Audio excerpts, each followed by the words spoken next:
Iberian ডার্বির স্নায়ুক্ষয়ী লড়াইয়ে শেষ হাসি হাসলো স্পেন। গতকাল রাতে বিশ্বকাপের নকআউট পর্বে পর্তুগালকে 1-0 গোলে হারিয়ে কোয়ার্টার ফাইনালের টিকিট নিশ্চিত করলো লা রোহারা। আর এই পরাজয়ে বিশ্বকাপ থেকে স্বপ্নভঙ্গ হলো পর্তুগালের। ডালাসের এটিএনটি স্টেডিয়ামে শুরু থেকেই ছিল দুই আইবেরিয়ান পরাশক্তির স্নায়ুচাপের লড়াই। প্রথমার্ধে বল দখলে এগিয়ে থাকলেও স্পষ্ট সুযোগ তৈরি করতে পারেনি কোনো দলই।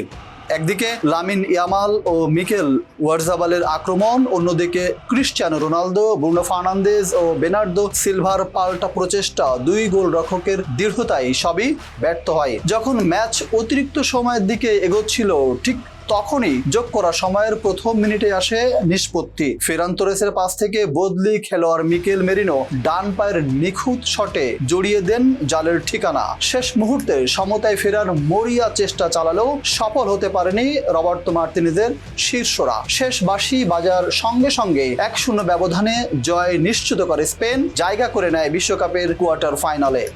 এই হার শুধু পর্তুগালের বিদায়ই নয়, বিশ্বকাপের মঞ্চে শেষ হয়ে গেল 41 বছর বয়সী ক্রিস্টিয়ানো রোনালদোর বর্ণাঢ্য অধ্যায়ও। 6টি বিশ্বকাপ খেলেও অধরা থেকে গেল ফুটবলের সবচেয়ে কাঙ্ক্ষিত ট্রফি।